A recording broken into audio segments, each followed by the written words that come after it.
Merhaba amca. Kolay gelsin. Nasılsın, iyi misin? Allah'a şükür iyiyim. Ben de şuraya açık oturayım mı? Şöyle. Heh. Şimdi şunları alalım bakalım, soracağız. Öncelikle biraz seni tanıyalım amcacığım. Adınız ne? Bunlara çok çeşit yerlerde. Önce senin adını öğreneyim, onların adını Benim soracağım. adım Hüseyin Ataş. Hüseyin Ataş. Zurnacı. Zurnacı Hüseyin Ataş. Nereden geldiniz? Ben Bursa'dan geldim. Bursa'dan geldiniz. Evet, Bursa'da oturuyorum. Kaç senedir zurna Kemalpaşalıyım, işiyle? Aslım Kemalpaşalı. Bursa Kemalpaşalısınız. Bursa'da oturuyorum şu anda. Kaç yıldır yapıyorsunuz zurna işini? Bu işi ya çocukluktan beri Ailede var mıydı yapanlar? yoktu. Yok. Ama bu merak meselesi. Merak meselesi. Satıyor musunuz yapıp? Özel herhalde değil mi? El yapımı mı bunlar? Bunlar tabii el yapımı, tornayla. Tornayla oyuluyor değil mi bunlar? Tornayla oyuluyor. Evet, çok önemli bunlar. Şimdi bunu anlatır mısın bana? Bu nedir? Bunlar karga diyorlar, çığırtkan diyorlar. Çok çeşitli. O zaman zurnaya sesi veren, o ses tınısını sağlayan alet bu mu? Evet. Bu değil mi? Sesi sağlayan Titreşimle mi oluşuyor? Şöyle. Yok, hayır, Titreşim titreşim olursa- yok. Titreşim değil. Yani kamışlan mesela. Şurada bir şey var mesela. Bunlar olmasa zaten olmaz. Şunlar Üflediğiniz düdük kısmı değil mi bu? evet.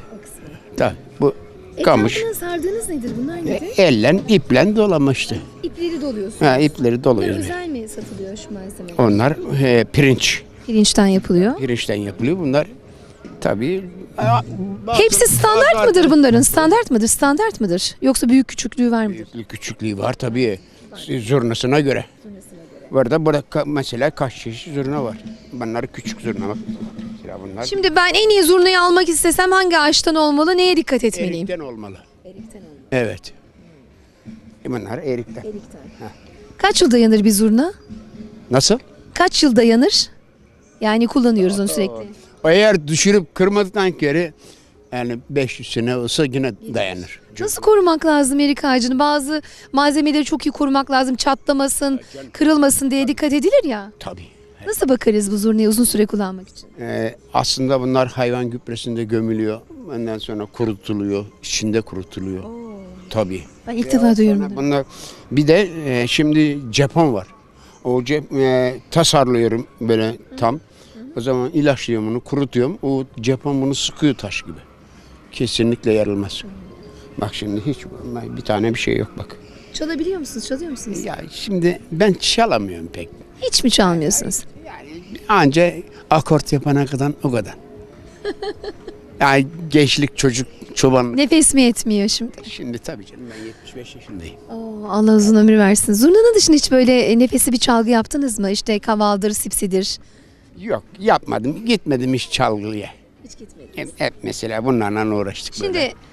Şimdi bu zurnayı almak isteyenler size nasıl ulaşır? Nereden bulurlar? Halen gelip alırlar mı sizden? Bursa'da adresim var geliyorlar. Geliyorlar, alıyorlar. Tabii.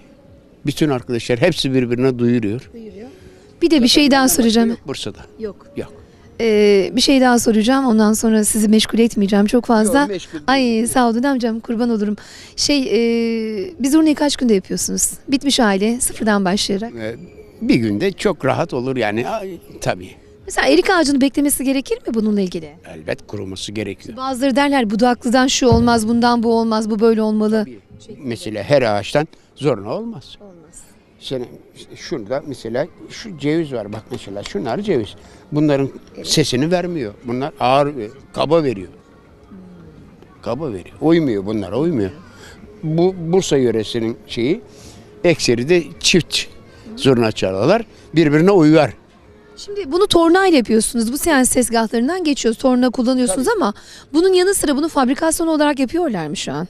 Yoksa el emeği midir hepsi zurnaların? Yani bu el emeği diye bir şey yani. Elin gözünü. Sadece sorunuyla olmuyor. Tadına da doyum olmaz, dinlemeye de doyum olmaz, çalmaya da doyum olmaz. Atadan kalan bir yadigar bu. Yani Bursa yöresinde yok. Şu an yetiştirdikleriniz var mı bu işle ilgili? Çocuklar var torna ama çocuklar torunlar bakarlar mı ya, alem ikinci üniversiteyi bitiriyor. Sana bakar mı? Bu işle uğraşır mı? Biz çocuklukta merak aldık. Bunu böyle yaptık. O tahsil yok. İlkokul yoktu zaten bizim zamanımızda. İşte Kur'an'dan bir şeyler öğrendik kendi kendimize yazma öğrendik. Şimdi hep zurnaları elimize alırız. Bir de tabiri caizse vardır ya, zurnanın zırt deliği derler. O delik hangisidir? Şu deliktir. Bunu açtığın zaman zoruna zıt değil, alt deliktir. Onu kapatacaksın. Şimdi flüt çalıyorduk biz okulda da. Aynı delik o flütte de vardı. İlla. Onu da bozuk böyle iyice kapatmadı mı yanlış ses verirdi. Onun gibi midir? Aynen. O zaman zırt deliği bütün nefeslerde aynı. Zıt deliği var. Nefessiz seslerde. Biz o zaman sizi bu güzel zurnalarla baş başa bırakalım. Biz alanda dolaşmaya devam edelim. Tabii ki kıymetli izleyenlerimiz bilenler bilmeyenler vardır mutlaka.